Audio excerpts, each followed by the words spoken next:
எத்தனை பேர் சந்தோஷமா இருக்கீங்க? நல்லா இருக்கீங்களா? பரவாயில்ல. பழைய நம்ம சகோதரர்லாம் சகோதரியை பார்க்கும்போது ரொம்ப சந்தோஷமா இருக்கு. உண்மையிலே பரவாயில்ல. எனக்கு ஒரு மகிழ்ச்சிகரமான நாள். எப்போதுமே சண்டே மட்டும்தான் மகிழ்ச்சிகரமான நாள், எல்லா நாளுமே. ஹல்லேலூயா. ஓகேவா? இன்னைக்கு நம்ம வந்து மிக முக்கியமான ஒரு பகுதிக்கு நேராக நம்ம கடந்து போக போகிறோம். ஏன்னா கடந்த வாரத்துக்கு முந்தின வாரம் நம்ம என்ன பார்த்துட்டு இருந்தோம்? ஆன்மீக வஞ்சிக்கப்படுதலுக்கு எச்சரிக்கையாய் இருங்கள் அப்படின்ற பாகம் 1ன்றதை நம்ம பார்த்தோம். அதில் பார்த்துட்டு வந்துட்டு இருந்தோம். இப்போ நம்ம பார்க்க போகிறது என்னது? பாகம் 2 இன்னைக்கு பார்க்க போகிறோம். நேரம் பாருங்கள், கிட்டத்தட்ட ரொம்ப ஆயிடுச்சு. நேரம் இருந்தாலும் கர்த்தருடைய கிருபையால் நம்ம முடிச்சிடுவோம் விசுவாசிக்கிறேன். இப்போ இன்னைக்கு பார்க்க போகிறது, போன வாரம் பார்த்தது என்ன? பாகம் 1ல் நம்ம என்ன பார்த்தோம்? ஆன்மீக வஞ்சிக்கப்படுதல்ல பிசாசு என்னென்ன வஞ்சனை பண்ணுறான்றதை நம்ம பார்க்கணும். 3 பகுதிகளும் நம்ம பார்த்தோம். என்னென்ன பார்த்தோம்? Very good. தேவ வார்த்தை ஒரு ஆவிக்குரிய ஒரு ஆத்மாவுக்கு இருக்க வேண்டிய மிக முக்கியமான பகுதிகளில் பிசாசு வஞ்சிக்க ஆரம்பிச்சிருவான். என்ன பண்ணுவான்? ஃபர்ஸ்ட் வேத வார்த்தையை, அது ரொம்ப முக்கியம், அதை படிக்க விடாமல் பண்ணிடுவான், பயங்கர டிஸ்டர்பன்ஸ் பண்ணுவான். அதை குறித்து நம்ம பார்த்தோம். ரெண்டாவது இன்னைக்கு பார்க்க போகிறது ஜெபம், வர்ஷிப். என்னது? ஜெபம், ஆராதனை. இதில் நம்ம பிசாசு எப்படி வஞ்சனைகளை கொடுக்குறான், இதை நம்ம தெரிந்து கொள்ளணும்னு வச்சுங்களேன். நம்ம ஒரு பெயரில் தான் கிறிஸ்தவங்களாக இருப்போம், மெய்யான கிறிஸ்தவர்களாக இருக்கிறோமா இல்லையான்றது நமக்கே தெரியாமல் போயிடும். அந்த மாதிரி நாம இருக்கவே கூடாது. ஹல்லேலூயா. நம்ம பெற்ற ரட்சிப்பை நாம் காத்து கொள்ள வேண்டும். முடிவு பரியந்தம் ரட்சிக்க பண்ணோம்னா நம்ம இந்த 3 பகுதிகளில் நம்ம எப்படி இருக்கிறோன்றது ரொம்ப ரொம்ப முக்கியம். இதில் நம்ம பிசாசு வஞ்சனைகளை கொடுக்க பார்ப்பான். இது வஞ்சித்து உங்களை வேற ஒரு பாதையில டைரக்ஷனில் மாற்றிட்டான்னா அவன் அழகாக சக்ஸஸ், அவனுக்கு அது சக்ஸஸ் ஆகிடும். நமக்கு தெரியாமல் வேற ஒரு பாதையில் போயிட்டு இருப்போம். அந்த மாதிரி நம்ம போக கூடாது. அதனால இன்னைக்கு நம்ம பார்க்க போகிறது என்ன சொன்னால், இந்த வஞ்சிக்கக்கூடிய பகுதிகளில் பிசாசு வச்சிருக்கிற அடுத்த பகுதி பார்த்தீங்கன்னா ஜெபம். ஜெபம், இந்த ஜெபத்தை குறித்து நீங்கள் பார்க்கும்பொழுது ரொம்ப மிக முக்கியமான பகுதி. ஒவ்வொரு ஆவிக்குரிய பிள்ளைகளுக்கும் ஜெபம் முக்கியன்றது எத்தனை பேருக்கு புரிஞ்சுக்கிறீங்க? சின்ன பிள்ளைகள்லேருந்து எல்லாருக்குமே ஜெபம் இருக்கா இல்லையா? ஜெபம் இல்லாமல் யாராவது இங்கே இருக்க முடியுமா? அந்த ஜெபத்தில் பிசாசு என்ன மாதிரியான வஞ்சனைகளை கொடுக்குறான்றதை நீங்கள் தெரிஞ்சுக்கணும். ஓகேவா? இந்த ஜெபம்ன்றது ஃபர்ஸ்ட் ஒரு தவிர்க்கக்கூடிய விஷயமா, தவிர்க்கக்கூடாத விஷயமா? பரவாயில்ல, அதில் தெளிவாக இருக்கிறீங்களா? ஜெபம்ன்றது யாராவது பிள்ளைங்களுடைய வாயை அடக்க முடியுமா? அப்பா அம்மா கிட்ட இது கேட்கணும், அது கேட்கணும், ஏதாவது கேட்காம நான் அமைதியாக இருக்கிறமா 1 வருஷம் அதெல்லாம் இருக்க முடியுமா? 1 வருஷமா, ஒரு நாள் இருக்க முடியுமா? ஏன் இருக்க முடியாது? அப்பா அம்மா கிட்ட ஏதாவது கேட்டுக்கிட்டே இருக்குமா? இருக்காது. எந்த பிள்ளையாவது கேட்காம இருக்குதா? வாயுள்ள பிள்ளை தான். அது போல ஜெபம் என்பது கடவுளுடைய பார்வை. நாம் தேவனுடைய பிள்ளைகள்னு எத்தனை பேர் உணர்றீங்க? நாம் தேவனுடைய பிள்ளைகள். நம்ம எதுவாக இருந்தாலும் நம்ம யார்கிட்ட கேட்கணும்? அவர்கிட்ட கேட்கணும். ஓகேவா? அன்னைக்கு அதை நம்ம ஜெபம்ன்றது ஃபர்ஸ்ட் தவிர்க்க முடியாத ஒரு பகுதியாக ஒவ்வொரு ஆன்மீகத்தில் இருக்கிற ஒவ்வொருவருக்கும் அது தேவைப்படுகிற ஒரு விஷயமாக காணப்படுகிறது. ஓகேவா? ஜெபம் என்பது நம்ம இன்னொரு விஷயத்தை நீங்கள் புரிஞ்சுக்கணும். அது இன்னொருத்தர்கிட்ட நம்ம பாஸ் பண்ணிட்டு போக முடியாது. என்ன சொன்னேன்னு, இன்னொருத்தர்கிட்ட இன்னைக்கு இருக்கிற பிஸியான ஷெட்யூல்ஸில் நம்ம என்ன பண்ணுறாங்க, நிறைய பேர்னா ஊழியக்காரங்க மேலே திணிச்சிட்டு அவங்க ஜாலியாக இருக்கிறது, ஊழியக்காரவங்க அவங்க பிஸியில் இவங்க மேலே திணிச்சிட்டு இவங்க ஜாலியாக இருக்க முடியுமா?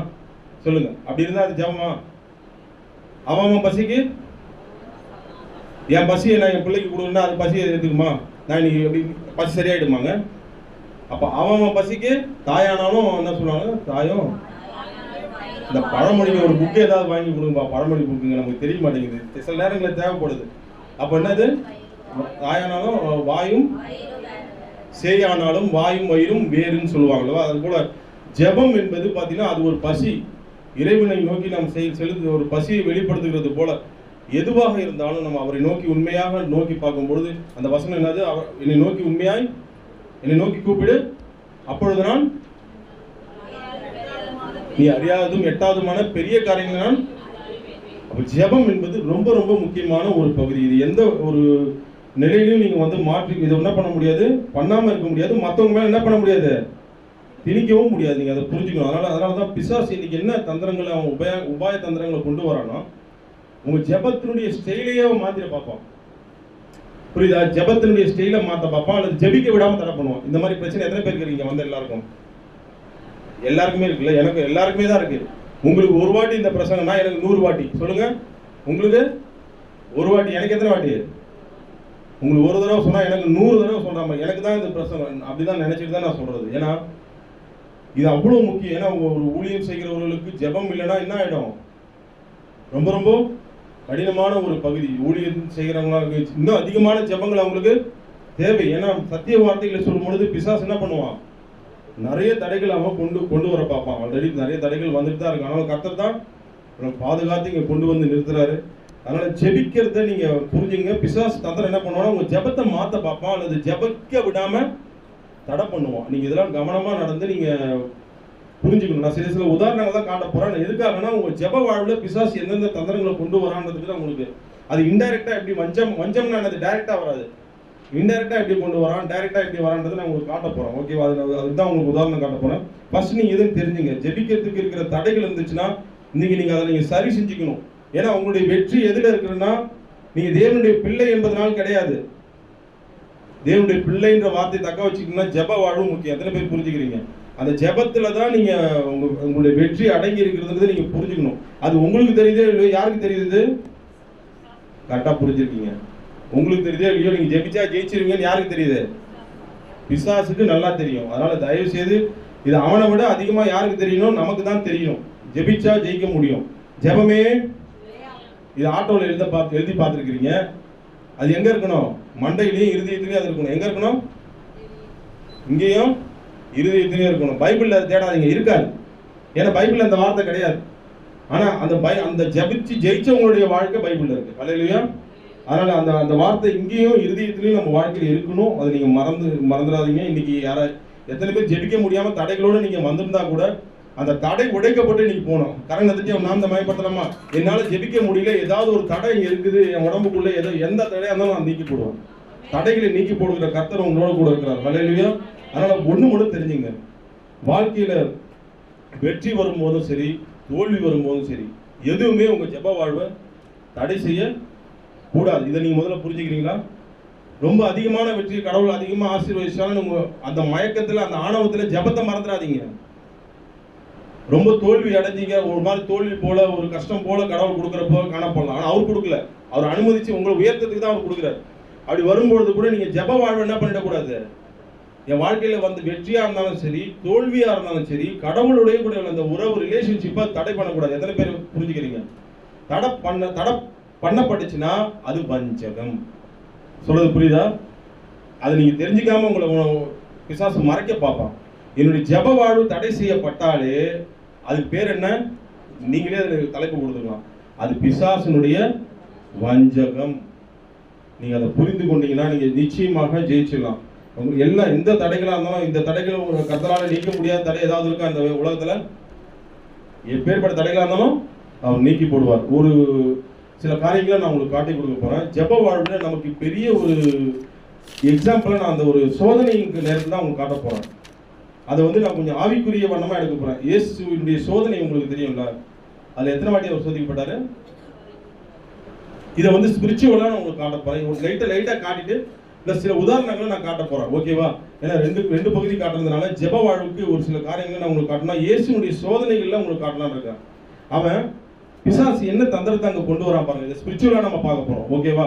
ஸ்பிரிச்சுவலா எப்படின்னா, நீங்க பாருங்க, அந்த மத்தேயு எடுத்துங்க, 4ஆம் அதிகாரம் எடுங்க.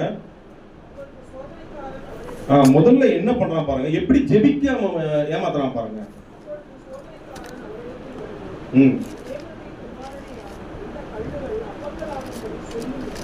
மத்தேயு எந்த அதிகாரம் சொல்லுங்க, எல்லாரும் வாசிங்க.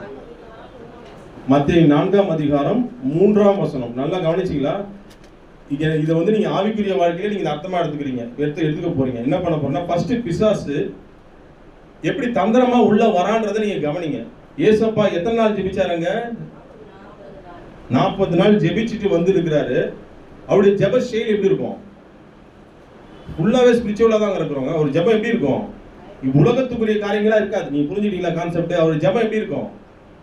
எல்லாமே பரத்துக்குரிய காரியங்கள், ஆவிக்குரிய வண்ணங்களா எல்லாமே இருக்கும். அதை தாங்க அவர் வெளிப்படுத்துறாரு. ஒரு ஜெபத்தினுடைய வல்லமையை பாருங்க. ஆனா பிசாசு என்ன பண்ணுவான்? உலகத்துக்குரியவளை தான் காட்டுவான். அதாவது அப்ப நீங்க ஃபர்ஸ்ட் அவன் வஞ்சிக்கிற பகுதியை நீங்க புரிஞ்சுங்க. நான் என் தேவனுடைய ஆலயத்துக்கு வரேன்னா உலகம் சார்ந்தவைகளுக்காக நான் வரேன்னு எத்தனை பேர் சொல்றீங்க? இருக்கு, தேவைகள் தான் இருக்கு. அது ஒரு தலைப்பட்சமான ஜெபம். என் குடும்பம், எனக்கு இந்த தேவை இருக்கு, அந்த தேவை இருக்கு, வயிற்றுக்கு தேவை, இது எல்லாமே எனக்கு தேவைதான். இது யாருக்கு தெரியும்? உன் பிதா அதை, இது எல்லாமே தேவைதான். ஆனா அதுக்கு மாத்திரம் தான் நான் இங்க வரேன்னு எத்தனை பேர் சொல்றீங்க? அதுக்கு மாத்திரம் தான் இங்க வரமா? அந்த அதுக்குதான் இந்த வார்த்தைகள் இருக்கா? மனுஷன் அப்பத்தினாலே மாத்திரமல்ல பிழைப்பான், நித்திய ஜீவன் வரை அது கொண்டு போய் சேர்த்தோம். எத்தனை பேர் விசுவாசிக்கிறீங்க? கரணத்தை நாம பயன்படுத்தலாமா? பிசாசு ஃபர்ஸ்ட் வஞ்சிக்கிற பகுதி உங்க ஜெபிக்கிற ஸ்டைலே மாத்துவான். இங்க இயேசுனுடைய ஜெபத்தை மாத்த பாக்குறான். அவர் ஒரு நல்ல ஜெபத்தோட கூட ஒரு பவரா வந்து 40 நாள் கழிச்சு நிக்கிறாரு. அங்க என்ன பண்றான் பாருங்க, ஒரு ஸ்டைல அவன் கொண்டு வரான் பாருங்க. என்ன கொண்டு வரான் பாருங்க, இந்த கல்லுகள் அவருக்கு அந்த நேரத்துல பசிதான். அந்த தேவையை காட்டி என்ன பண்றான், இன்னொரு பகுதியை மறைக்க பாக்குறான். இன்னொரு பகுதி என்ன, மனுஷன் அப்பத்தினாலே மாத்திரமில்ல, ஆமா ஃபர்ஸ்ட் நான் தான் முன்னாடி சொன்னேன், ஜெபத்து ஸ்டைல மாத்திடுவாங்க. இல்லைன்னா என்ன பண்ணுவான், ஜெபிக்கவே விடாம தடை பண்ணுவான். ஃபர்ஸ்ட் அவர் ஒரு மனுஷனா, அது இன்னொன்னு நோட் பண்ணீங்க, தயவுசெய்து நோட் பண்ணீங்க. உங்களுடைய என்ன சொல்றது, தாழ்ந்த பகுதியை காட்டுவான், ஒன்று உயர்ந்த பகுதியை காட்டி உங்களை வஞ்சிப்பான். நான் சொல்றது புரியுதா? உங்களுக்கு? தாழ்ந்த பகுதி, இயேசுனுடைய மிக தாழ்ந்த பகுதியை அவர் மனுஷன் என்று அவன் காட்டுறான். ஏன்னா அவர் எப்பேற்பட்டவர், அவரு என்ன எப்பேற்பட்டவருங்க? தேவகுமார். அவருக்கு தெரியும். அடுத்துதான் அந்த தேவகுமாரன் சொல்றான். முதல்ல அவன் சோதிக்கிற அந்த பகுதியை நீங்க கவனிங்க. மனுஷன் இல்ல, அந்த வார்த்தை என்ன போடப்பட்டிருக்கு முன்னாடி? இல்ல, அதுக்கு முன்னாடி இல்லப்பா, அந்த கல்லுகள் அப்பங்களா அப்படி சொல்லுங்க. என்ன வருது? அதுதான் முதல்ல வருது இல்லவா? அதுல வந்து மனுஷன் அப்பத்தினாலே மாத்திரமல்ல, ஓகே ஒவ்வொரு உங்களுடைய தாழ்ந்த பகுதியை அவன் வெளியில கொண்டு வர பார்ப்பான். அவர் யார்? அவரு தேவ குமாரன் சொன்னா கூட மனுஷன் அப்பத்தினாலே மாத்திரமல்ல தேவனுடைய, நீங்க நல்லா கவனிக்கணும். ஃபர்ஸ்ட் உங்களுடைய அடிப்படை தேவைகளை அதுக்கு மாத்திரம் தான் உங்க ஜெபம் என்பதை அவன் கொண்டு வருவான். முதல் வஞ்சிக்கிற பகுதி என்னதுங்க?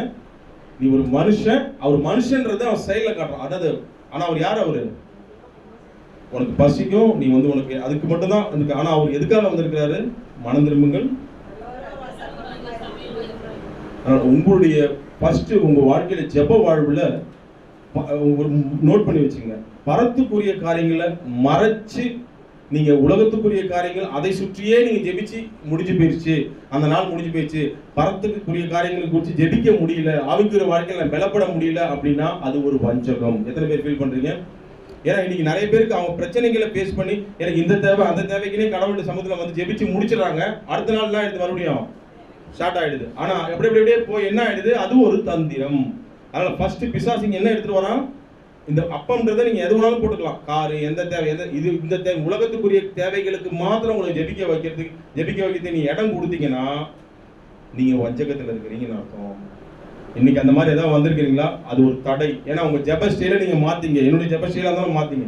நீ ஜெபிங்க, உங்களுக்கு தேவை என்னன்றது கர்த்தர் அறிகிறாரா இல்லையா? ஜெபிங்க. ஆனா இந்த பகுதியும் மறந்துடாதீங்க. மனுஷன் அப்பத்தினாலே மாத்திரமல்ல, பரத்துக்குரிய காரியங்களை நீங்க மறக்கவே மறக்காதீங்க. நீங்க அதனால நீங்க தயவு செய்து ஃபர்ஸ்ட் உங்க ஜெப ஸ்டைல நீங்க என்னுடைய காரியங்களுக்காகவே நீங்க ஜெபிச்சு நீங்க வந்ததுன்னா இன்னைக்கு நான் மாத்திக்க போறேன் என் ஜெப ஸ்டைல. மத்தவங்க மம்மி சொன்னாங்களா காலையில, என் காரியங்கள் உன் வயிறு அதுக்காக மட்டும் தான் பிசாசு காட்ட பார்ப்பான். அது ஒரு வஞ்சகம். இன்னைக்கு நான் வந்து மம்மி ஒரு வார்த்தை சொன்னாங்க, அது உண்மையிலே எனக்கு ரொம்ப பிடிச்சிருந்து. மற்றவங்களை ஆசீர்வதிச்சு நான் காலையில் எழுந்திருப்பேன். இல்லையா? உங்க ஜெப ஸ்டைல் என்ன இருக்கும்? மற்றவங்களை நான் எழுந்த உடனே மற்றவங்களை ஆசீர்வதிக்க உங்களை கடவுள் ஆசீர்வதிப்பார். அல்லேலூயா. கிறிஸ்தவம் என்பது சுயநலம் அல்லாத ஒரு மதம், மார்க்கம். அதனால மற்றவங்களுக்காக ஜெபிங்க. சுயநலமா உங்க ஸ்டைலே மாற்றி விட பார்ப்பான். அப்படி மாற்றும் பொழுது குண்டு சட்டிக்குள்ளேயே உங்களை குதிரை ஓட்ட வச்சுட்டு இருப்பான். அந்த மாதிரி ஜெபத்துல தந்திரம் இருந்துச்சுன்னா நீங்க மாத்துங்க. உங்களுக்கு வியாதி இருக்கு, உங்களுக்கு பிரச்சனை இருக்குன்றது கர்த்தருக்கு தெரியும், நீங்க சொல்லுங்க. உங்க அப்பா கிட்ட நீங்க தான் சொல்லணும். ஆனா அதே சமயத்துல மற்றவங்களுக்காகவும் ஜெபிங்க. அல்லேலூயா. இங்க அவருக்காக, அவர் வயிற்றுக்காக சொல்றான். ஆனா அவர் என்ன சொல்றாரு, மனுஷன் அப்பத்தினாலே மாத்திரமல்ல இன்னொரு பகுதி, அதாவது நான் சொல்ற 2 பகுதி இணைச்சு நீங்க ஜெபிங்க. பிசாசு எப்பவுமே ஒருதலை பட்சமா உங்களை ஜெபிக்க வைக்க பாப்பான். அப்படி ஏதாவது பண்ணிட்டு இருந்தீங்கன்னா, என் சுயநலம் என் சொந்தம் எனக்கு மட்டுமே பண்ணிட்டு இருந்தீங்கன்னா, நீ தயவு செய்து பண்ணுங்க, வேணாம்ல. அது 2வது கூட வச்சுங்க. ஃபர்ஸ்ட் யாருக்கு? மற்றவங்களுக்காக நீங்க ஜெபிக்க, உங்களை கடவுளுடைய சம்பந்தப்பட்ட ஏன்னா அவர்கிட்ட அன்பு, மற்றவங்க மேல உன்னிடத்து நீ அன்புகிறது போல நீ அந்த அன்புக்கு வந்து கடவுளை நீ நேசிச்சீங்கன்னா இன்னும் அதிகமாக உங்களை அந்த ஜெபத்தை கேட்பாரு. எத்தனை பேர் விசுவாசிக்கிறீங்க? ஓகேவா? இப்போ அடுத்த பகுதியில் பிசாசு எப்படி வரா பாருங்க. ஃபர்ஸ்ட் என்ன சொல்லுவான்? உங்களை சுயநலமா அவன் ஜெப செய்யலையே. ஏன்னா அவன் என்ன சொல்றான்? நீ தேவனுடைய குமாரனே, ஆனால் இந்த கல்லுகள் அப்பங்களா அப்படி சொல்லுங்க. ஆனா பாருங்க, கர்த்தர் ஆனா அப்படிலாம் அவர் கேட்கவே இல்லை. 2வது அவன் என்ன பண்றான்? 2வது தந்திரம் என்ன பண்ணுவான்னா,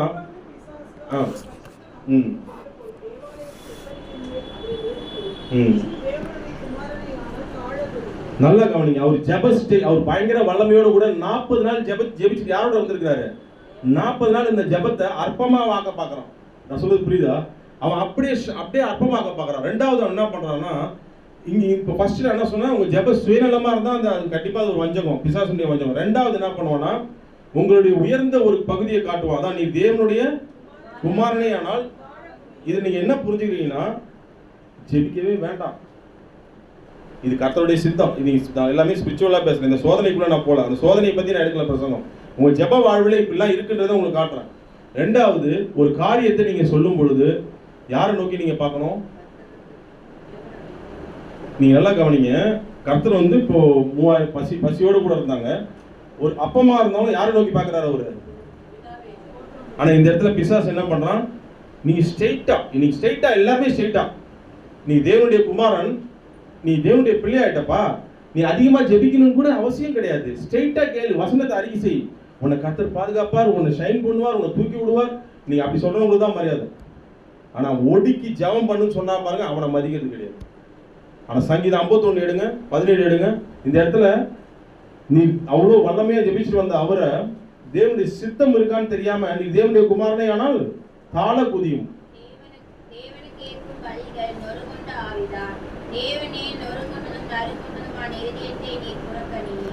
அவரோ தன்னை ஒட்டிச்சு போட்டு வந்திருக்கிறாரு.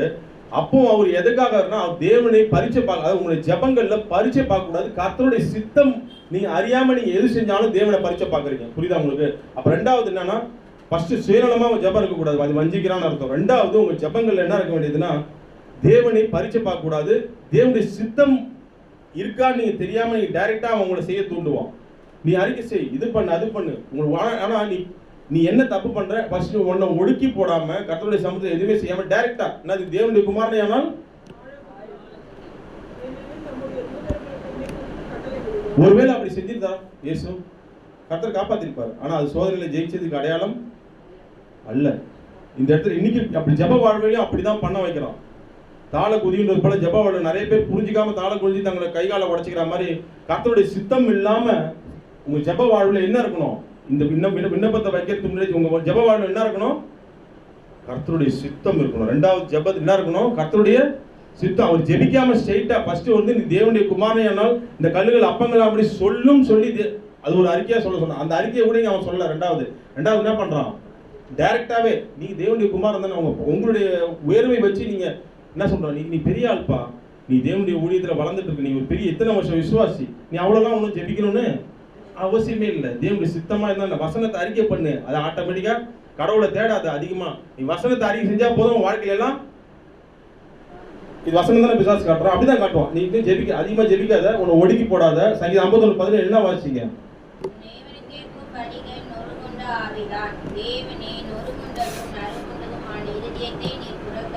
இதெல்லாம் பண்றது கிடையாது. இதெல்லாம் வந்து கடவுளுடைய சமூகத்தை நாடி ஓடுறது கிடையாது, இங்க வர்றது கிடையாது. கடவுளுடைய சமூகத்தை வந்து தன்னை ஒடிச்சு போட்டாதான் நம்ம என்ன ஆகும்? நம்முடைய ஜெபங்களை கடவுள் கேட்கிறார். அதனால தான் கர்த்தர் சொல்றாரு, இந்த மாதிரி நான் பண்ணனா தேவனை நான் பரீட்சை பார்க்கிறேன். நான் எப்படியும் இருப்பேன், கர்த்தரை நோக்கி பார்க்காம நான் தேவனுடைய குமாரன் அறிக்கை செய்யறேன் அப்படின்னா அது நடக்குமா? நீங்க தேவனுடைய பிள்ளை தான், ஆனா தாழ்மை ரொம்ப ரொம்ப அவசியம். ஹல்லேலூயா. நீ அவர் பாருங்க என்ன சொல்றாரு பாருங்க, தேவனுடைய குமாரனை தன் திமிரா இதுவா பண்ணல, நீ என்னையா டெஸ்ட் பண்ற அப்படின்னு சொல்ல. என்ன சொன்னாரு? உன் தேவனாகிய கர்த்தரை உன் ஜெபங்கள்ல கர்த்தரை நான் பரீட்சை பார்க்கறேன்னா தயவுசெய்து திங்க் பண்ணுங்க. மூணாவது பாருங்க, நான் இதெல்லாம் எதுக்கு கட்டினா ஸ்பிரிச்சுவலா ஜப வாழ்வில் இப்பெல்லாம் பிசாசு தந்திரங்களை கொண்டு வருவான். சுயநலமா உங்களை கேட்க முடி பண்ணுவான். அந்த கல்லுகள் அப்பங்களாம்படி சுயநலமா உலகம் சார்ந்த காரியங்கள் மாட்டோம். ரெண்டாவது அதான் உங்களுக்குரிய காரியங்கள். ரெண்டாவது என்ன பண்ணுவோம், தேவ சித்தம் ஜபத்தில் இருக்கான்னு நீங்க புரிஞ்சுக்கணும். இந்த இந்த இந்த நான் வசனத்தை அறிக்கை செய்யல, இந்த தேவ சித்தம் இருக்கா, இந்த ரிஸ்க் எடுக்கிறேன்னா தேவ சித்தம் இருக்கா, தாழ குதியும் அப்பொழுது உங்க வாழ்க்கையில அப்படிதான் பண்ணுவாங்க. தேவ சித்தம் இல்லாம நீங்க எடுக்கிற காரியங்கள் வந்து அவரை பரீட்சை பார்க்கறது. அப்ப என்ன, தேவ சித்தத்தை அறிஞ்சிக்கணும், நீங்க என்ன பண்ணணும், ஜெபிக்கணும். ஹல்லேலூயா. உங்களுடைய உயர்ந்த பதவியை வச்சுட்டோ டாக்டரோ பெரிய டாக்டர் பட்டம் வாங்கலாம், எவ்வளவு பெரிய ஊழியக்காரலாம் இருக்கும், நீங்க ஜெபிக்காம இருந்தா கண்டிப்பாக என்னது, ஒரு பட்டாம்பூச்சி எப்படி வளருதுங்க, பட்டாம்பூச்சி எப்படி வளருது, அசிங்கமா இருக்கிறது போலதான் இருக்கும், அப்புறமா தான் வளர்ந்து அழகா பறக்குது. நீங்க சரியான ஜெபிக்கலன்னா பட்டாம்பூச்சி அப்படியே ரிவர்ஸ் ஆகிற மாதிரி ஆயிடும். எப்படி ஆகும், அழகான பட்டாம்பூச்சி கொஞ்சம் கொஞ்சமா இதுவே மறுபடியும் பழையபடி அசிங்கமா வர மாதிரி ஆயிடும். அந்த மாதிரி நம்ம இல்லாம ஜெப வாழ்வை பார்த்துக்கணும். மூணாவது அவன் பண்றான் பாருங்க, இந்த ரெண்டு காரியங்களையும் நம்ம வந்து ஜெயிச்சுட்டா கூட மூணாவது டைரக்டாவே ஆஃபர் பண்ணுவான். என்னது டைரக்ட் ஆஃபர், என்ன ஆஃபர் சொல்லுங்க பாலாம், வாசிங்க.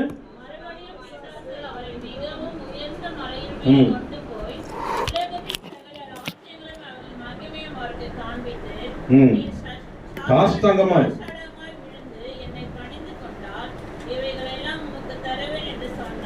இது எனக்கு தேவைதாங்க. உலக காரியங்கள் உயர்வு தேவை. எத்தனை பேர் உயர்வு தேவை? நான் மறுபடியும் சொல்ல, சோதனை குறிச்சி எடுக்கல. இதுக்கு ஜப வாழ்வுக்கு இது எந்த வகையில இந்த இந்த தியானம் நமக்கு உதவும் தான் நான் உங்களுக்கு காட்டுறேன். இப்போ உலக காரியங்கள்ல நம்ம உலகத்துல இருக்கிறோம், உலகத்துல உயர்வு பதவி இதெல்லாம் நமக்கு தேவை. எத்தனை பேர் தேவை? இதுக்காக எத்தனை பேர் ஜெபிக்கிறீங்க? வேலையில உயர்வு எல்லாருக்கும் தேவையில்லை? ஆமா, ப்ரமோஷன் எல்லாம் தேவை. நீங்க சரியான ஜெபத்துல தேவனோட கனெக்டிவிட்டியோட கூட இருந்தீங்கன்னா மூணாவது வர இந்த சோதனைகளையும் நீங்க ஜெபிப்பீங்க. மூணாவது அவன் எப்படி நுழையிறான் பாத்தீங்களா? முதல்லையாவது அவன் என்ன சொன்னான், முதல் ரெண்டுத்துல நீ தேவனுடைய, ரெண்டாவது நீ தேவனுடைய குமாரனே என்ன சொல்றான், மூணாவது என்ன சொல்றான் கவனிச்சீங்களா? மூணாவது நீ தேவனுடைய குமாரன் அந்த வார்த்தையே அவன் என்ன பண்ணல, கொண்டு வரல. கவனிச்சீங்களா? அப்ப என்ன அர்த்தம்னா, உங்களுடைய இதையே மறைச்சி அவன் தன்னை அவன் காட்ட பார்ப்பான். ஜெபத்துல அவன் வஞ்சிக்கிற மூணாவது வஞ்சகம் என்னன்னா, நீ ஜெபிக்க வேண்டாம். ரெண்டாவது நீ தேவனுடைய பெரிய ஆள்பான், நீ ஜெபிக்க வேண்டாம், அப்படி ஜெபத்தை குறைக்க பார்ப்பான். மூணாவது என்ன தெரியுமா பண்ணுவான், டைரக்டா ஆஃபர்ஸ் உங்களுக்கு கொடுப்பான். ஜெபத்துல நீ ஜெபிக்காமையே உங்களுக்கு சில ஆஃபர்ஸ் உங்களை நோக்கி வருதா, இன்னைக்கு சிந்திங்க. நான் சொல்றது கொஞ்சம் டீப்பா இருக்காம கொஞ்சம் நீங்க நிதானிங்க, இல்லைன்னா உங்களுக்கு புரியாது. நான் சொல்றது புரியுதா உங்களுக்கு? நான் ஜெபிக்கல, ஆனா நான் நினைக்கிற காரியம் என்னை தேடி வருது. அந்த மாதிரி எத்தனை பேர் இங்க வந்திருக்கிறீங்க? நான் சொல்றது புரியுதா? நான் மற்ற ரெண்டு சோதனைகளையும் ஜெயிச்சுட்டு தான் வரேன். ஃபர்ஸ்ட் என் சுயநலமான காரியங்களை நான் வந்து பண்றது இல்லை. என் தேவன் என்னது, நான் ஒரு பக்கமா ஜெபிக்கிறவன் இல்லை, ரெண்டு பக்கமும் ஜெபிக்கிறவன். ஓகேவா? ரெண்டாவது தேவ சித்தம் அறியாம நான் அவரை பரிச்சை பார்க்க மாட்டேன், கரெக்டா வந்துட்டு இருக்கேன். ஆனா மூணாவது ஒரு ஆஃபர் அவன் கொடுப்பான். என்ன ஆஃபர்? நீங்க நினைக்கிற காரியம் ஆனாலும் தள்ளிட்டு போகுதுப்பா, ஆனா கூட தள்ளிட்டே போயிட்டே இருக்கு, ஆனா இது என்ன தேடி வருது, ஆனா அது என்ன இருக்கு, அது நல்லா தெரியும் அது தப்பான ஒரு பாதைன்னு. ஆனா இது கரெக்டா, இது நான் இதை பிடிச்சிக்கிட்டேன்னா என் தேவை நிறைவேறிடும். இயேசுவை உயர்த்ததுக்கு தான் இந்த உலகத்துல கடவுள் அது சிலுவையில் அவர் போய் மரித்து, சிலுவையில் அங்க போய் அவருடைய பிதாவின் வலது பாரிசத்துல உட்காரணும். ஆனா இங்கேயே அவன் உயர்வை கொடுத்துறான். எப்படி கொடுக்குறான்? நீ சாஷ்டாங்கமாய் அவர் உலகத்துல உயர்வடைகிறதுக்காக வரல. புரிஞ்சுக்கிட்டா? இன்னைக்கு உலக காரியங்கள் மூன்றாவது நல்லா தெரிஞ்சுங்க, ஆஃபர்ஸ். இதுல பிசாசு வஞ்சிக்கிறது எப்படி தெரியுமா? டைரக்டா வஞ்சிப்பான். ரெண்டு தந்திரங்களை நீங்க புரிந்து கொண்டாலும் கூட டைரக்டா கூட அவன் வஞ்சிக்கலாம். ரெண்டுமே மேல வந்தது, ரெண்டுமே தந்திரம். புரியுதா? மூணாவது வர்றது டைரக்டாவே உங்களை சோதிப்பான். ஆஃபர்ஸ் வரும். நீங்க வேலைக்கு தேடிட்டு இருப்பீங்க, இந்த வேலைக்கு உங்களுக்கு காசு உங்களுக்கு வருது. ஒரு கவர்மெண்ட் வேலையை நீங்க தேடின்னு வச்சுங்களேன். எத்தனை பேர் பிள்ளைங்களுக்கு கவர்மெண்ட் வேலை தேடுறீங்க இருப்பீங்க? கவர்மெண்ட் வேலை தேடிட்டு இருக்கீங்கன்னு வச்சுங்க, ஒரு ஆஃபர் வருதுப்பா, ஒரு 5 லட்சம் உனக்கு கொடுப்பா. என்ன சொன்ன? 5 லட்சம் யாருக்கும் தெரியுமாண்ணா? 5 லட்சம் கொடுப்பா. அதுக்கு பேர் என்ன? கவர்மெண்ட் டைரக்டா எழுதி எக்ஸாம் எழுதி பாஸ் பண்றது. நேர்மையா கடவுள் பாஸ் பண்ண வர வைக்க மாட்டார், கடவுள் சித்தமா இருந்தா. ஆனா அந்த இடத்துல ஒரு ஆஃபர் வருது, இவைகள் எல்லாம் நான் உங்களுக்கு தருவேன், இந்த ஆஃபர் வேற எனக்கு நிறைவேறுது. அப்ப நம்ம யாரை நம்ம பண்ணிக்கிறோம்? டைரக்டா அந்த ஆஃபர் நான் அக்செப்ட் பண்ணிட்டேன்னா என்ன அர்த்தம்? அது மூணாவது ஜெபம். என் வேண்டுதல் நிறைவேறிச்சு, ஆனா அது பிசாசின் வஞ்சனையோடு நிறைவேறி இருக்கு. புரியுதா? ஜெபிக்கிறதுல எவ்வளவு டேஞ்சரா இருக்கு பாருங்க. நீங்க ஒரு உண்மையான ஜெபம் எப்படி இருக்கணும்னு சொல்றேன் உங்களுக்கு. பிசாசு உங்களை சுயநலமா ஜெபத்தை மாத்தி விட பார்ப்பான். அதை ஜெபிக்கவே விடாம தடை பண்ணுவான். நீ தேவனுடைய பிள்ளை எதுக்கு ஜெபிக்கிற அப்படின்னு உங்களை மாத்த பார்ப்பான். மூணாவது, டைரக்டா ஆஃபர்ஸ்களை அள்ளி கொடுக்க பார்ப்பான். அப்பவும் உங்க ஜெபத்தை மாத்தாதீங்க. நீங்க அப்ப சொல்ல வேண்டிய வார்த்தையை ஆண்டவர் சொல்றாரு, வாசிங்க அதை. அந்த மாதிரி வந்துச்சுன்னா, அப்பாலே போ சாத்தானே, உன் தேவனாகிய கர்த்தரை, எந்த ஆஃபரும் சரி, எனக்கு என் ஜெபத்துல என் தெய்வம் எனக்கு தருவார். கரங்க தட்டி அவன் நாம் மயப்படுத்தலாமா? எனக்கு என்ன பண்ணணும், என் வாழ்க்கையில எனக்கும் என்னுடைய பிள்ளைங்களுக்கும் என்ன பண்ணணும்ன்றது யாருக்கு தெரியும்? உன்னுடைய வஞ்சகம் எனக்கு தெரியும். நசரேயனாகிய இயேசுவின் நாமத்தினால அப்பாலே போ. எந்த ஆஃபரும் இப்படிதான் வரும். இது எதுக்குன்னா, இந்த சோதனையில இருந்து நம்ம ஸ்பிரிச்சுவல் லைஃப்ல நம்ம இப்படி எல்லாம் நம்ம மாட்டிட்டு இருந்தா ஜெபஸ்ரீல நம்ம மாத்திப்போம். கர்த்தருடைய சமூகத்துல இந்த 3 விஷயங்கள் நீங்க ஞாபகம் வச்சுக்க. என் ஜெபத்துல சுயநலம் இருக்கக்கூடாது. என் வயிற்றுக்காக, அப்பங்களுக்காக, இதுக்கு மாத்திரம் நான் ஜெபிக்க கூடாது. நிலைவாழ்வு தரும் வசனங்களுக்காக அது வேணும், அதை நாங்க கொண்டு போனோம். அல்லேலூயா. ரெண்டாவது, தேவ சித்தம் என்னுடைய ஜெபத்துல இருக்குதான் தெரியாம நான் ஒரு காரியத்துல ரிஸ்க் எடுத்து ஜெபிக்க கூடாது. வசனங்கள் எனக்கு தெரியும், நான் அறிக்கை பண்ண. தேவ சித்தம் இல்லாம அவர் உட்காராம, அவருடைய பாதத்துல உட்காராம, உன்னை ஒடுக்கி போடாம நீ ஜெபிச்சாலும் அதுவும் வேஸ்ட். மூணாவது, ஆஃபர்ஸ், டைரக்டா வர ஆஃபர்ஸ். நீங்க உங்க தேவைகள் அங்க நிறைவேற்றப்படுது, இங்க இல்ல அப்படின்னா அங்க நான் தலையை சாச்சிடுவேன் அப்படின்னு நீங்க போக கூடாது. இது 3த்துல நீங்க தெளிவா இருந்தீங்கன்னா நீங்க நிச்சயமா ஜெப வாழ்வுல எப்படி இருப்பீங்க? இதுவா இருப்பீங்க. ஏன்னா இதை ஜெயிச்ச பிறகுதான் கர்த்தர் எப்படி தன்னுடைய ஊழியத்தை எப்படி நடத்துறாரு. 40 நாள் ஜெபம் அவருடைய சிலுவை வரை அவருக்கு உபயோகமா இருந்தது. அல்லேலூயா. கரங்க தட்டி நாம் தான் மயப்படுத்தலாமா? அந்த 40 நாள் ஜெபம் எப்படி இருந்துச்சு? சிலுவை வரை கர்த்தருடைய பலத்தை அவர் பெற்றுக்கொண்டார். இன்னைக்கு நாம அது மாதிரி பெற்றுக்கொள்ளணும். தயவு செய்து ஜெபத்தினுடைய அந்த காரியங்கள், பிசாசின் தந்திரங்களை நாம் அறிந்து கொள்வோம். ஓகேவா? சில உதாரணங்களை நான் இப்ப வேதத்துல காட்ட போறேன். ஓகேவா? அதை நீங்க புரிந்து கொள்ளுங்க. ஜெபத்தை குறித்து நம்ம அலட்சியமா இருக்கக்கூடாதுன்றதுக்காக தான் இந்த உதாரணங்களை காட்டுறேன். இயேசுநாதரே இந்த உலகத்துல வாழும் பொழுது என்ன சொல்றாரு? மத்தேயு 26:41 வாசிங்க. நீங்கள் சோதனைக்கு உட்படாதபடிக்கு. இப்பதான் உள்ளே போகிறேன். இந்த 3 காரியத்தை காட்டிட்டு உங்களுக்கு போகணும் தான் நான் இருந்தது. ஓகே, அப்ப ஜெபம்ன்றது எவ்வளவு மஸ்ட்ன்றதை புரிஞ்சுங்க. இப்ப இயேசுநாதரே என்ன சொல்றாரு? நீ சோதனைக்கு உட்படாதபடிக்கு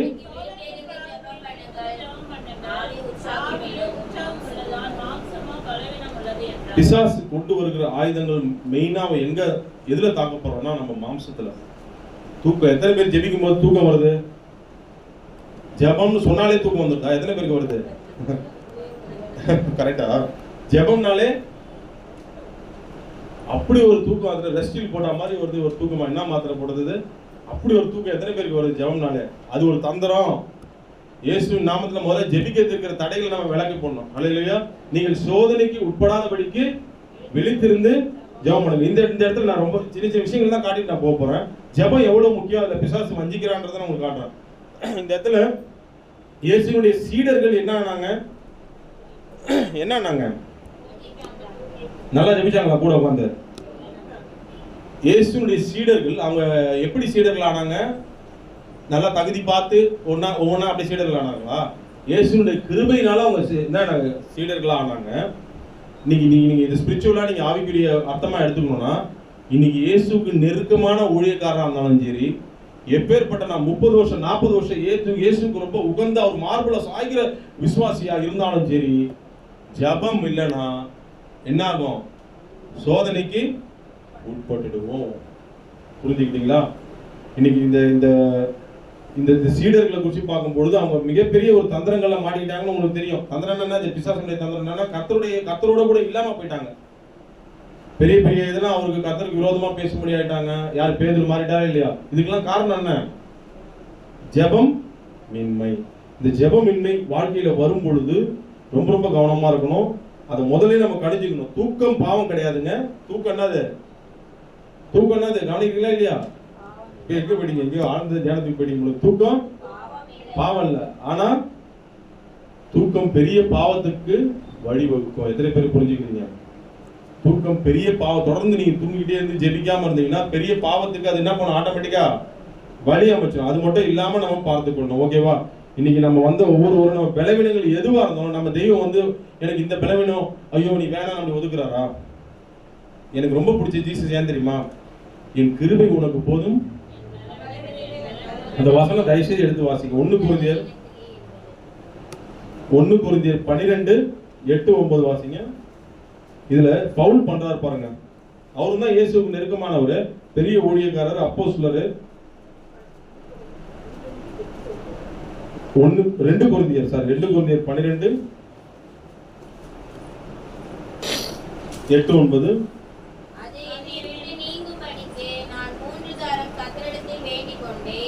அதற்கு அவர், என் கிருபை உனக்கு போதும், பலவீனத்திலே என் பலன் பூரணமாய் விளங்கும் என்றார். என்ன அருமையான இயேசு. கரங்களை தட்டி உற்சாகமா நாம மயப்படுத்தலாமா?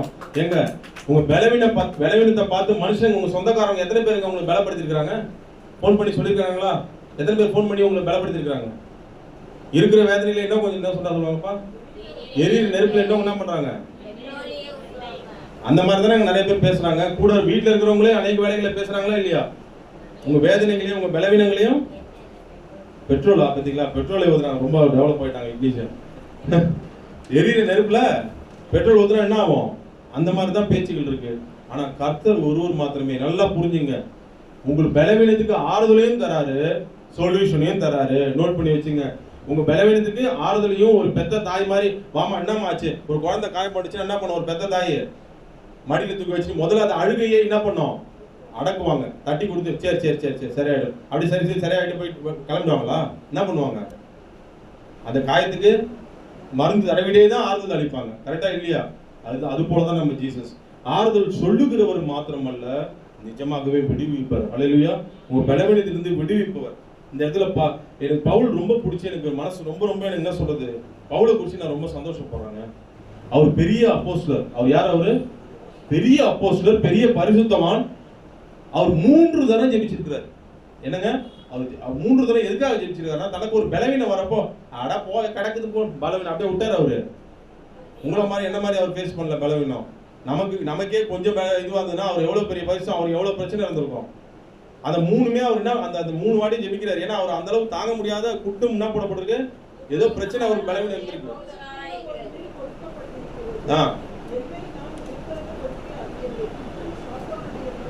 எல்லா அப்போஸ்தலரும் வாங்கப்பா என் மண்டை மேல கை வைங்க, பேதுரு எல்லாருமே கூப்பிடலாம். அப்படியே பண்ணாரு. அவரு யார்கிட்ட கூப்பிட்டாரு?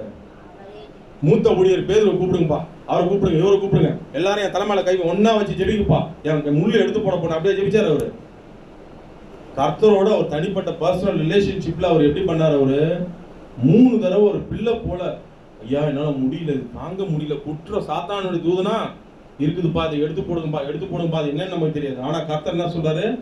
என் கிருபை பலவீனத்திலே. பெரிய பரிசுத்தவானே ஜெபிக்கும் போது நான் ஜெபிக்க கூடாதா? கேள்வி இந்த இடத்துல நான் யூஸ் பண்ணிக்கலாம். பெருமையில தான் நான் யூஸ் பண்ணக்கூடாது. நான் யூஸ் பண்ணலாமா பண்ணக்கூடாதா? நான் ஜெபிக்க கூடாதா?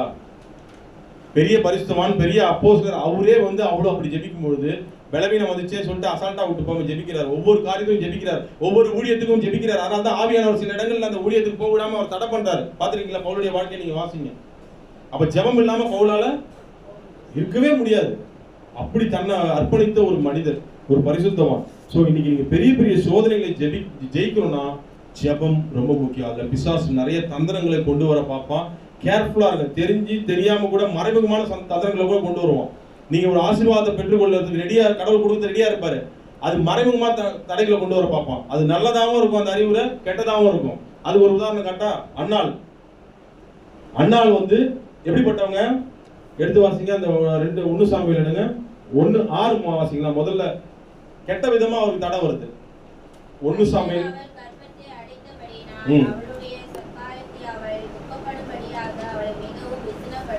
ஃபர்ஸ்ட் தடை யார் மூலமா வருது? அந்த சக்காலத்தி யார பேர் யாருங்க? பெனினாலா? ஆனா அந்த அம்மா மனசுல எப்படியாவது ஜெபிக்கணும், தேவனுடைய சமூகத்துல நான் போய் இருதயத்தை ஊட்டி பண்ண, அந்த காயப்படுத்த தாங்க முடியல. ஃபர்ஸ்ட் தடை. துக்கப்பட்டா நீங்க என்ன பண்ணுவீங்க? ஒரு பிள்ளை இல்ல துக்கப்படுத்தினா ஜெபிப்பீங்களா? அப்ப ஜெபிக்க முடியுமா ஸ்தோத்திரம் பண்ணி? ஆனா அவ மனசுக்குள்ள தீர்மானம் பண்ண, இந்த மாதிரியான காயங்கள் வரும்போது தான் நம்ம கர்த்தரை நோக்கி போனோம். எத்தனை பேர் விசுவாசிங்க? தயவுசெய்து இந்த வசனத்தை வாசிங்க. வாசிட்டு நான் இந்த சம்பவத்துக்குள்ள போறேன். 1 பேதுரு 5:7 வாசிங்க. 1 பேதுரு 5:7 வாசிங்க. இதுல தான் நம்ம பெரிய மிஸ்டேக்ஸ் பண்ண பிசாசு. அவர் உங்களை விசாரிக்கிறவர் ஆனபடினால் உங்கள் கவலைகளை எல்லாம் நீங்க வைக்கலன்னா பிசாசு தந்திரம் பண்ணிடுவோம். அதை வச்சு எப்படியாவது உங்களை போக விடாம ஜெபிக்க விடாம தடை பண்ணிடுவோம். சொல்றது புரியுதா? இன்னைக்கு வந்த எல்லாருக்குள்ளேயும் கவலைகள் பிரச்சனைகள் ஏதாவது இருந்துச்சுன்னா நீங்க யார் மேல வைக்கணும்? நீ வைக்கலன்னா என்ன பண்ணுவான்னா உங்களை காயப்படுத்தவே பார்ப்பான். உங்களை சுத்தி இருக்கிறவங்களே காயப்படுத்துவாங்க. உங்களை ஜெபிக்க விடாம தடை பண்ண பார்ப்பாங்க. அதனையும் மீறி நீங்க ஜெபிக்கிறதுக்கு ரெடியா இருக்கணும். ஹல்லேலூயா. என் வாழ்க்கையில என்ன கவலைகள் இருந்தாலும் அந்த கவலையில காயத்திலே குத்துவாங்க. இந்த சக்கரத்தை என்ன சொன்னாங்க? இந்த பெண்ணினால்றவங்க துக்கப்படுத்தி பயப்படுத்தினாங்க. ஆனா மனம் உடைஞ்சிட்டாங்களா?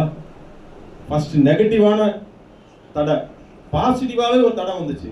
ஆறுதல் சொல்ற மாதிரியே இருக்கும். அதுவும் உங்க ஜெப வாழ்வு தடை பண்ணக்கூடாது. இந்த ஆறுதலே எனக்கு போதும், சொந்தக்காரங்க சொன்ன ஆறுதலே போதும். சர்ச்சுக்கு போய் ஆண்டவர் ஸ்தோத்திரம் பண்ணனா, ஒரு 4 பாட்டு பண்ணனா 14, அது எனக்கு போதாது.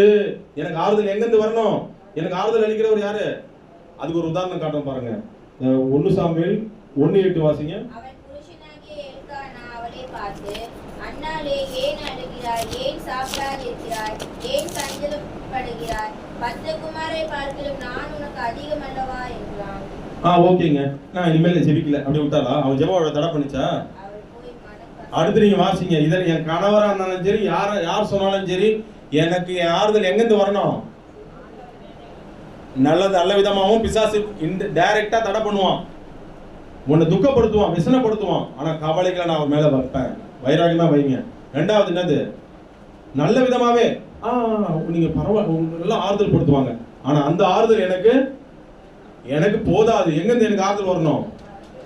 அப்போ உங்க ஜெபத்தை அங்க அந்த அம்மா என்ன பண்ணாங்க பாருங்க. அந்த அம்மா 10ஆம் வசனம். மனக்கசந்து மிகவும் அழுது கர்த்தரை நோக்கி விண்ணப்பம் பண்ணி, ஆமென். சேனைகளின் கர்த்தாவே, தேவரீர் உம்முடைய அடியாளின் சிறுமியை கண்ணோக்கி பார்த்து உம்முடைய அடியாளை மறவாமல் நினைத்தவர்களே, உமது அடியாளுக்கு ஒரு ஆண் பிள்ளையை கொடுத்தால் அவன் உயிரோடு இருக்கும் சகல நாளும் நான் அவனை கர்த்தருக்கு ஒப்பு கொடுப்பேன். அவன் தலையின் மேல் சவரன் கண் கட்டி படுவதில்லை என்று ஒரு பொருத்தனை பண்ணினார். பாத்தீங்களா?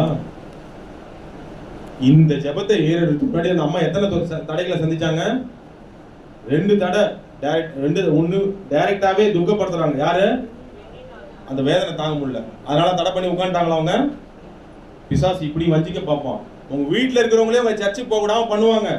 ஜெபிக்கிறதுக்கு உங்க கர்த்தருடைய மனத்தை செலுத்த விடாம தடை பண்ணுறதுக்கு பார்ப்பாங்க. ஆனாலும் நான் கர்த்தருடைய சமூகத்துக்கு போவேன். அங்கதான் நிறைவேறிச்சா இல்லையா? அண்ணாளுக்கு ஒரு சாமியல் கிடைச்சாங்களா இல்லையா? சாமியல் கிடைச்சாரா இல்லையா? ஆனாலும் போனாங்க. நல்ல விதமா வரும். அந்த நேரம் தான் நான் கரெக்டா சர்ச்சுக்கு போன நேரத்துல ஒரு நல்ல எனக்கு என்னுடைய தேவைக்கு நிறைவேற மாதிரி ஒரு ரிலேஷன் வந்து ஒரு ஆறுதல் சொல்லிடுவோம். கணவன் எப்படி ஒரு ஆறுதல் சொல்றாரு? என்ன ஆறுதல் சொல்றாரு? 10 குமாரன் என்னது? நான் உனக்கு 10 குமாரனுக்கு அதிகம் அல்லவா? ஆமாங்க, ரொம்ப சந்தோஷங்க அப்படின்னு சொல்லிட்டு வீட்லயே உட்கார்ந்தாளா? ஜெபிக்கிறதுக்கு போனோம். இதெல்லாம் எனக்கு பத்தாது, எனக்கு அவர் தான் தேவை. என் ஜெபத்தை யாருமே தடை செய்ய முடியாது அப்படின்னு சொல்லிட்டு அவ போய் ஆலயத்தில் போய் ஜெபிச்சு. எப்படி ஜெபிச்சா? சாதாரணமா ஜெபிக்கல. எப்படி ஜெபிச்சாங்க? மனம் கசந்து மிகவும். நீங்க இதை நோட் பண்ணீங்க. ஜெபிக்கிறதுக்கு கண்ணீர், மனம் கசந்துனா உங்களை உடைத்து, அதான் தயவுசெய்து சங்கீதம் 51:17 மறக்காதீங்க. ஒடித்து போட்டு நீங்க ஜெபிக்கிறதுக்கு உங்களை விட்டு கொடுக்கும் பொழுது உங்க எந்த பிரச்சனையா இருந்தாலும் கர்த்தர் நீக்கி போடுவார். கரங்க தட்டி தேவனை நாமத்தை பயன்படுத்தலாமா? யார் என்ன தடை பண்ணாலும் சரி, ஜெப வாழ்வில் பிசாசின் வஞ்சகம் தெரிஞ்சுங்க. அவங்க வராங்களா, கால் வாங்கிட்டு நீங்க எங்க போகணும்? போகிறத தடை பண்ணக்கூடாது, ஆலயத்துக்கு போகணும். இல்லைன்னா உங்களை பிசாசு உங்களை தடை பண்ண பார்ப்பான். ரொம்ப ரொம்ப கவனமா இருந்துங்க. அதனால நான் இந்த ஜெபத்துக்கு சில உதாரணங்களை தான் நான் காட்டிட்டு வரேன். நிறைய பேருக்கு இந்த எதுக்காக சொன்ன நிறைய பேர் இருக்கிறாங்க. சில காரியங்களை தான் நான் காட்டிட்டு வரேன். இந்த மாதிரியான சோதனைக்கு உட்படாதபடிக்கு ஜெபிக்கணும். இயேசுநாதரே அதை நமக்கு சொல்லி கொடுத்துருக்காரு. அவர் இந்த உலகத்துல வாழும் பொழுதே மாம்சமாவே அவர் நெருக்கமா இருக்கிறவங்களுக்கே 1 மணி நேரம் ஜெபிக்கணும் சொன்னார்னா, இனி கொஞ்சம் யோசிச்சு பாருங்க. மாம்சமா அவர் நம்ம கூட இல்லை, ஆனா எப்போதும் நம்ம அவர் கூட இருக்கிறார். எத்தனை பேர் விசுவாசிக்கிறீங்க?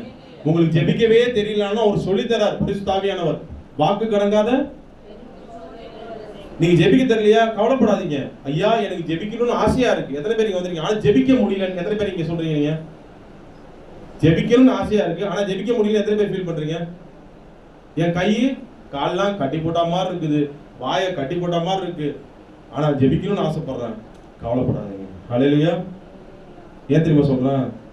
அது ஒரு பிசாசின் தடை போல இருந்தாலும் நீங்க செய்ய வேண்டியதை இங்க சொல்றேன்.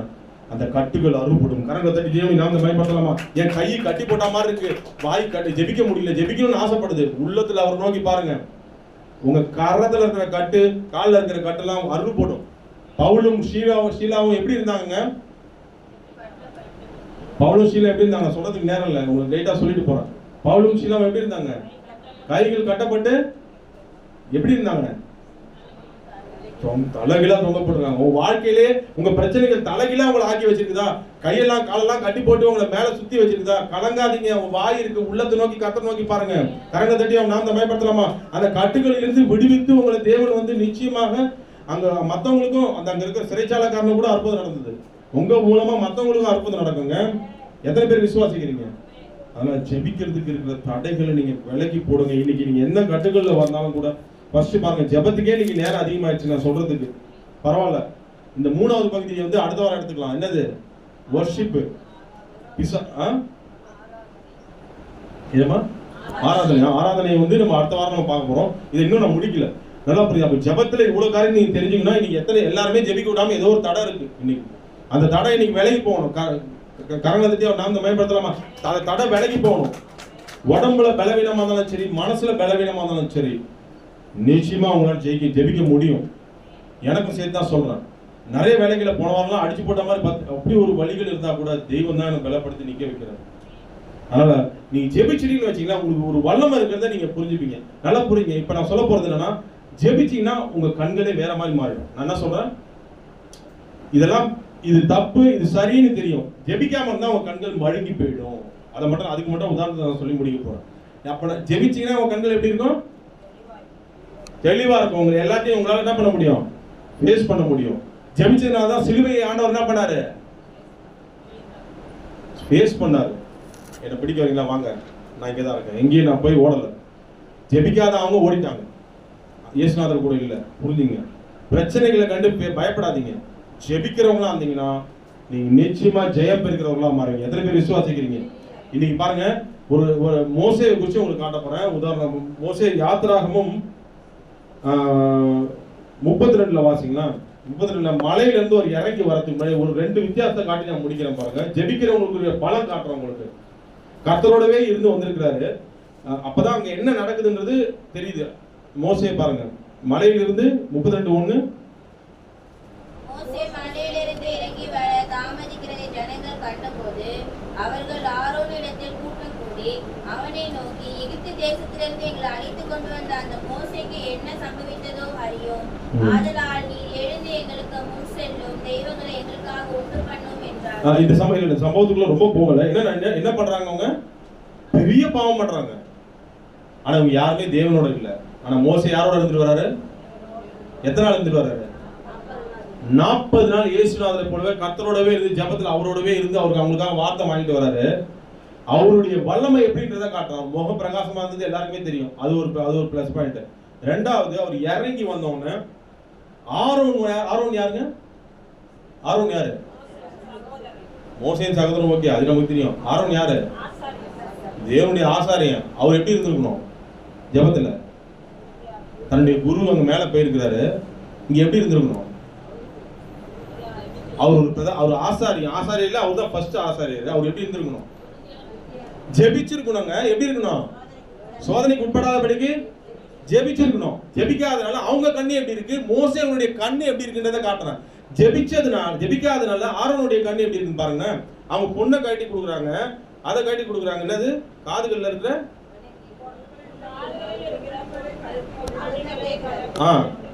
இதெல்லாம் கேட்கிறாரு. இந்த ஜனங்களுடைய டார்ச்சர் தாங்க முடியாம என்ன பண்றது? எனக்கு தெய்வங்களை உண்டு பண்ணு கேட்கிறப்ப எல்லாத்தையும் வாங்கிட்டு என்ன பண்றாரு? அது தப்புன்னு தெரியல. இந்த கண்ணுக்கு என்ன தெரியல? அது பிசாசு கொண்டு வருகிற சோதனை, அது தப்புன்னு தெரியல. அப்படியே அடை கொடுத்துறாரு. ஜெபிக்கலன்னா இது பாவம் என்பது தெரியாது. தெரியாமே நம்ம இடம் கொடுத்துருவோம், உள்ள வாங்கிடுவோம். அதை ஜெபிக்க மண்டெல்லாம் மழுங்கி போயிடும், மயக்கமாயிடும். ஆரோன் அவ்வளவு பெரிய ஒரு ஆசாரியன்னு அவர் என்ன ஆனாரு? இடம் கொடுத்துறாரு. ஜனங்களும் வழி போயிட்டாங்களா இல்ல? என்ன நடந்து பாருங்க. கண்ணுக்குட்டிய இதை விட கொடுமை என்னன்னா, அவன் புசிக்கவும் 6ஆம் வசனம் என்ன போடப்பட்டிருக்கு?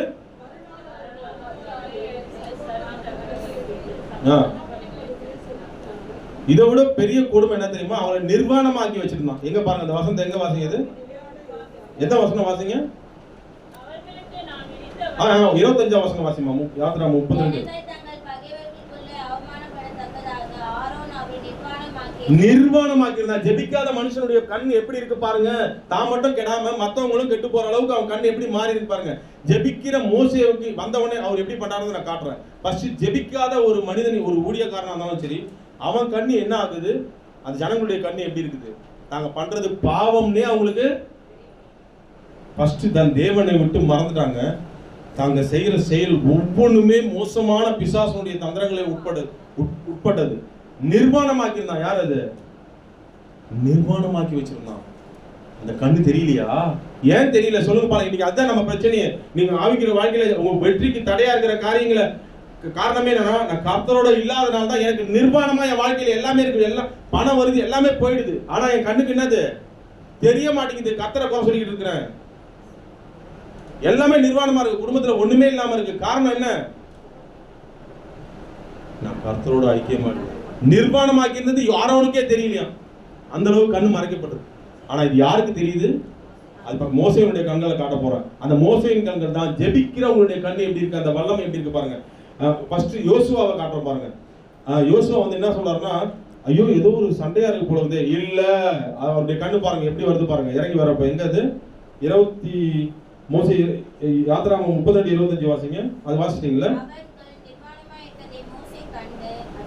இல்ல இல்ல இல்ல 18 வசனம் வாசிங்க. அதற்கு மோசே, அது ஜெயதொனியாகிய சத்தமும் அல்ல, அபஜெயதொனியாகிய சத்தமும் அல்ல, பாடலின் சத்தம் எனக்கு கேட்கிறது என்றான். பாடலின் சத்தம். மோசே தான் இதை தெரிஞ்சுக்கிட்டாரு. அது ஜெயதொனி அல்ல. ஏன்னா முன்னாடி யோசுவா என்ன சொல்றாருன்னா, இது யுத்தத்தின் இறைச்சல் போல உண்டா இருக்குது அப்படின்னு அவர் ஒரு மாதிரி கணக்கு போறாரு. ஆனா மோசேக்கு எல்லாமே கிளியர் கட்டா கண்ணுக்கு தெரியுது. அது பாடலின் சத்தம். அது ஜெயதொனிலாம் கிடையாது. என்னது? அது ஜெயதொனி கிடையாது. ஏன்னா கர்த்தர் காமிச்சு கொடுத்துறாரு. அவர் என்னன்றது, அவங்க என்னென்ன தப்பு பண்றாங்கன்றது முன்னாடியே கர்த்தர் காமிச்சு கொடுத்துறாரு. உன் ஜனங்கள் என்ன பண்ணிட்டாங்க? தங்களை மோசம் நோக்கி கொண்டார்கள். கர்த்தரோட இருந்தீங்கன்னா நீங்க மோசம் உன்னை சுத்தி மோசம் ஆகுறது கூட உங்களுக்கு தெரியும். அது சரி செய்து கொண்டது. கீழே இறங்குறாரு பாருங்க. இறங்கி என்னாச்சு?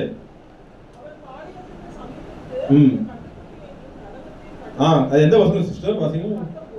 19. தயவுசெய்து நோட் பண்ணுங்க. உடைத்து போட்டு அரைத்து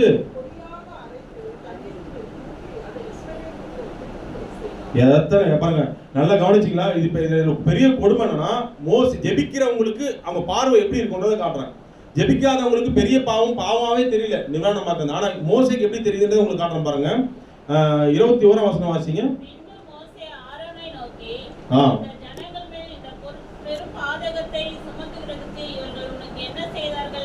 ஒரு நிமிஷம். ஜெபிக்கிறவங்களுடைய பார்வையில இது என்னவா தெரியுது? பெரும். ஜெபிக்காதவங்க பார்வையில என்னவா இருக்கு? ஒண்ணுமே இல்லை. தப்பு தான் செய்யறது. தப்புன்னு தன்னுடைய நஷ்டத்துக்கு என்ன இப்படி அவர் போயிட்டு இருக்கு. ஜனங்களாம் அடிச்சு போகுது. அதுக்கு என்ன? ஜனங்க தான் உங்களுடைய பிரச்சனைகள். சரி, உங்க வீட்டு லாபம்னே வச்சுங்களேன். லாபம் குறைஞ்சிட்டே போகுதுன்னா அது காரணம் என்ன? நிர்வாணமா ஒவ்வொன்றா கம்மியாகுது. அதுக்கெல்லாம் காரணம் என்ன? பிள்ளைங்க வாழ்க்கையில நஷ்டம், குடும்பத்தில் நஷ்டம். அது காரணம் என்னன்றதை நம்ம யோசிக்கும் பொழுது நம்மளே நிதானிக்க வேண்டியதா இருக்குது. நான் எந்த இடத்துல இதுவா இருக்கிறேன், ஜெப வாழ்வுல குறைவா இருக்கிறேன். யோசிங்க. மோசே 40 நாள் தேவனோடு இருந்தாரு. இது பெரும் பாதகமாக அவர் கண்டார். ஆனா தேவனுடைய ஆசாரியன் ஆரோனுக்கு அந்த பார்வையில தெரியல. ஏன்னா ஜெபம் அங்கே அதிகாலையில எழுந்துக்கும் போதே புசிக்கிறதுக்காக எப்படி எழுந்துக்கிறாங்க அவங்க? புசிக்கவும் குடிக்கவும் எழுந்தவங்க. அதிகாலையில எழுந்து அந்த 6ஆம் வசனம் மறக்காதீங்க. அதிகாலையில் எழுந்து ஜெபிச்சிருந்தா இந்த பார்வை உங்களுக்கு கிடைச்சிருக்குமா? மோசேவுடைய பார்வை கிடைச்சிருக்குமா? அந்த யாத்திராகமம் 32:6 மறக்காதீங்க. மறுநாள் அவர்கள் அதிகாலையில எழுந்து ஜெபிக்கலங்க. என்ன பண்றாங்க அவங்க? மோசேவினுடைய பார்வை பயந்து போயிட்டாரு. 22ஆம் வசனம் வாசிங்க.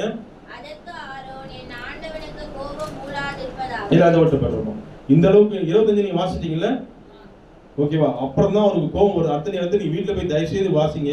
இது மிகப்பெரிய 30ஆம் வசனம் மட்டும் வாசி நான் முடிக்க போறேன். 30ஆம் வசனம் வாசிங்க. நீங்கள் மகா பெரிய இப்ப சொல்லுங்க, ஜெபிக்கிறவங்களுக்கும் ஜெபிக்காதவங்களுக்கும் வித்தியாசத்தை கவனிச்சிங்களா? ஜெபிச்சிங்கன்னா நான் செய்யறது தப்பா சரியான்றது நமக்கு தெரியும், மற்றவங்க செய்யறது தப்பா சரியான்றது நமக்கு. ஏன்னா என் கண்களே வேற மாதிரி கண்கள், ஆவிக்குரிய கண்கள் ஆயிடும். எத்தனை பேர் விசுவாசிக்கிறீங்க? ஜெபிக்கலனா நான் பண்றது எனக்கு நல்லதாவே தோணும், ஆனா அது தப்பு, வேற வழி இல்லாம மாட்டிட்டு இருப்போம். ஜெபிக்கலனா சோதனைக்கு உட்பட்டுரும். அதனால தான் கர்த்தர் சொல்றாரு, நீங்கள் சோதனைக்கு. ஆரோன் மட்டும் ஒரு நல்ல ஒரு ஆசாரியனா இருந்தாருன்னா அதிகாலையில் அவங்க எல்லாருமே கேதர் பண்ணி மோசே மலைக்கு போயிருக்கிறாரு. நீங்க எல்லாருமே ஜெபிங்க, நானும் என்ன பண்ணுவேன் கர்த்தருடைய சமூகத்துல அப்படின்னு இருந்தா சோதனைக்கு உட்பட்டிருப்பாரா? அவ்வளவுதாங்க, நான் முடிக்க போறேங்க. அடுத்த பகுதியில் என்ன சொன்னா, அடுத்த வாரம் வந்து வாக்குத்தத்த ஆராதனை. அதுக்கு அடுத்த வாரம் தான் இந்த வொர்ஷிப்பை பத்தி எடுக்க போறேன். இன்னைக்கு வந்த ஒவ்வொருவரும் ஜெபத்தினுடைய முக்கியத்துவம் தெரிஞ்சுக்கிட்டீங்க. என்னை சுத்தி என் பிரச்சனையை நான் கண்டுபிடிக்க முடியலன்னா என்னுடைய ஜெப குறைவு தான் அது காரணம். எத்தனை பேர் புரிஞ்சுக்கிறீங்க? இன்னைக்கு நான் அதை சரி செய்ய போறேன். இன்னைக்கே என்னுடைய வாழ்க்கை, என்னையும் சேர்த்தா சொல்றேன், என் வாழ்க்கையில் இருக்கிற நஷ்டத்துக்கு குறைவுகளுக்கு காரணம் என்னுடைய ஜெபமின்மைதான். பிசாசை நான் காரணம் காட்ட மாட்டேன், என்னுடைய ஜெப குறைவு தான் காரணம். அதனால எந்தெந்த பகுதிகளில் அவன் வஞ்சிக்கிறானோ அதை இனங்கண்டு கொள்ளுங்க. நீங்க நிச்சயமாக உங்க கண்கள் பிரகாசமாயிடும். எத்தனை பேர் விசுவாசிக்கிறீங்க? நான் பண்றது சரியா தப்பா, என் குடும்பத்தில் நடக்குது கரெக்டா இல்லையா, இது எல்லாமேத்துக்கும் இன்னைக்கு போய் ஒரு ஊழியக்காரனை தேடி போக வேண்டாம். அவங்க இந்த வெத்தலையில மை போட்டு பாக்குற மாதிரி எனக்கு தீர்க்க தரிசனம் சொல்லுவாங்க அப்படிலாம் நீங்க எதிர்பார்க்காதீங்க. நீங்க ஜெபிச்சீங்கன்னா என்ன நடக்கும்? உங்க வாழ்க்கையில என்ன தப்பு நடக்குது தேவன் உங்களுக்கே திறந்து காட்டுவார். மோசேக்கு யார் திறந்து காட்டினா? மோசேக்கு யார் சொன்னா? சொல்லுங்க பார்க்கலாம். இந்த ஜனங்கள் தங்களை விட்டு தங்களை கெடுத்து கொண்டார்கள் யார் சொன்னது? உங்களோடவும் கர்த்தர் பேசுவார். கரங்க தட்டி தேவன் தாமத்தை பயன்படுத்தலாமா?